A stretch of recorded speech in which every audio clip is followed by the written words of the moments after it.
Hey everybody, I have a video here for you today. And I wasn't planning on making a video today, but you just never know with me when you're going to get one. But I just thought that I would talk a little bit more about these unfinished pyramids, and there's a few things I wanted to mention. But I am still going to make a Q&A video. I just need an appropriate amount of time to make that video, and I still have some messages coming in. And I'm still looking into a few things for that video, but I am going to make that probably in the next week. So if you want to leave a question or a comment or send me a message on YouTube, that is all cool. But I want to talk a little bit more about these unfinished pyramids.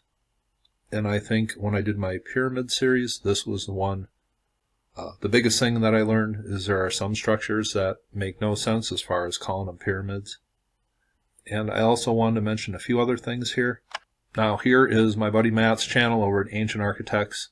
And he did a video recently on the unfinished Egyptian pyramids. So those of you who want to check that out, I thought this information was very interesting. And I'm glad other people are talking about these unfinished pyramids, because I think there is a true mystery here. But we are going to go down today to Abu Sir. And here's the Great Pyramids up here in this little town here. This is Zawyet El Aryan. Down here is Abu Sir, just north of Saqqara. And we're going to go check out another one of those unfinished pyramids. And I did a video about this, but when I did that video, I had no idea the importance of these and what were these originally meant for. Who knows? Now here is a look at the structures at Abu Sir. And how does that Sesame Street song go? One of these just doesn't belong. And a 2-year-old could pick out the one that is totally different here.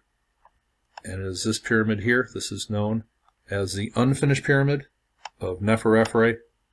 And let me just talk about this for a second. And then I'm going to ask an open question to Mr. Zahi Hawass that maybe he could supply an answer to some point in the future.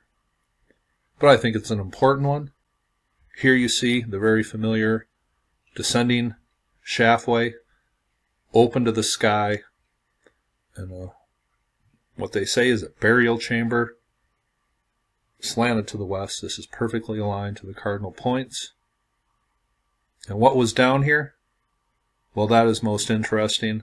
It seems these were like sealed up, the entranceway at one point. Did these have like a roof on them at one point? That is a great question.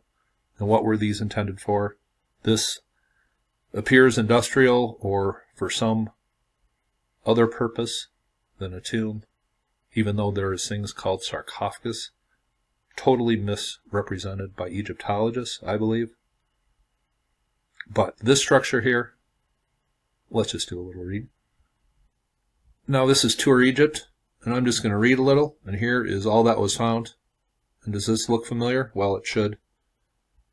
It says, an examination of the pyramid of Neferefre, long known as the unfinished pyramid, and that is all it has ever been called, is the unfinished pyramid, in the pyramid field at Abu Sir, gives us considerable insight on how Egyptologists gather evidence in order to sort out Egyptian history. Well.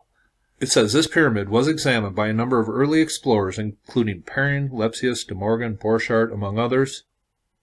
While some of these thought it might be Neferefre's pyramid, others attribute it to Shepseskare. Others hesitate to make any identification of its owner, because they couldn't. Every bit of evidence was just flimsy. And here you see all that was found, about 12 courses, like other unfinished pyramids around where all the pharaohs died at the exact same time, in one of the most remarkable coincidences of all time in all of history. Now, this place was covered up until I think about the 70s, when this place was really properly excavated, and all they found here was a descending shaft and then an open to the sky chamber down here.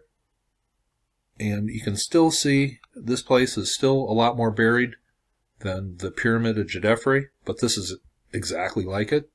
Now what was found down here fragments of massive slabs of pink granite from Aswan, remnants of a sarcophagus with a lid made of pink granite. Is it the same weird tub sarcophagus found on here? Same thing found at Zawyet al Aryan? Maybe. And remember, there was an exact same tub sarcophagus found in the pyramid of Djedefre, and this looks just like it. And here you see the descending shaft, and some of the stones that made up the descending shaft here have been quarried away. But you can tell clearly by looking at this is made in the exact same way as the pyramid at Zawyet al Aryan and the so-called Djedefre pyramid.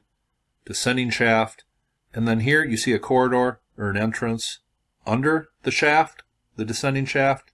Clearly seen here. Is that the same at Djedefre's at Abu Rawash? Well, it is exactly the same.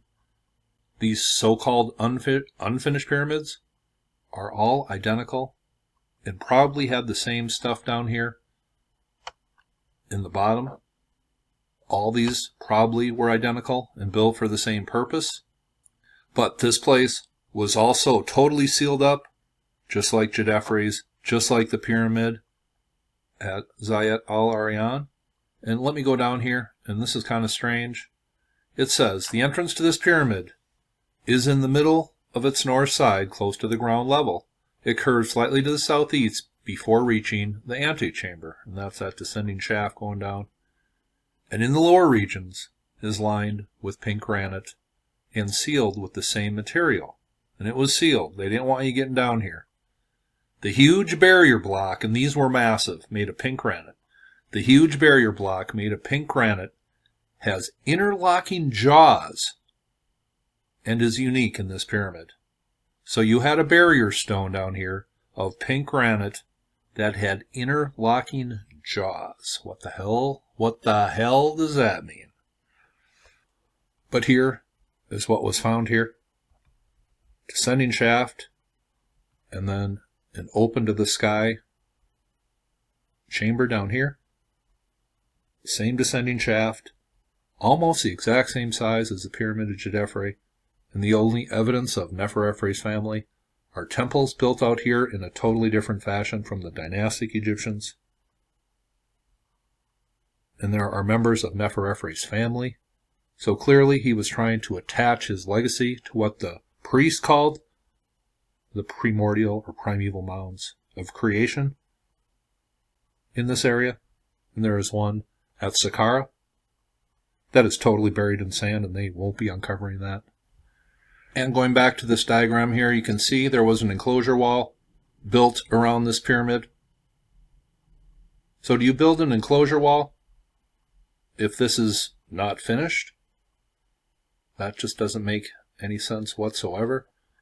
And if we go up to the top of the article here, it says, indeed, because of its truncated shape, what had been planned as a pyramid became a bench-like structure, which later priests called the primeval hill. The priests were calling this the primeval hill, clearly telling us that this was the original structure at Abu Sir.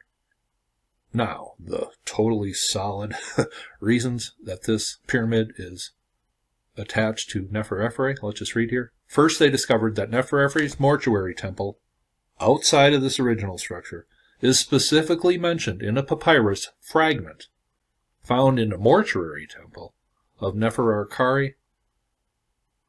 A fragment was found in a totally unrelated temple of a family member, though, but just a fragment. This document suggests at least that the mortuary temple of Neferefre was located in Abu Sir.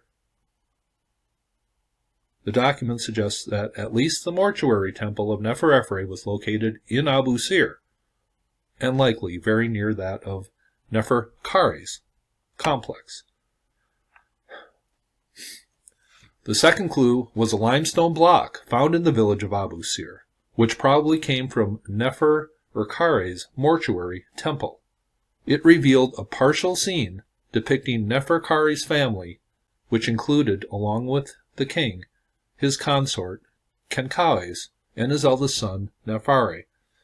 We believe that Neferefre, which means Ra is beautiful, probably later changed his name to Neferefre, which means Ra is his beauty.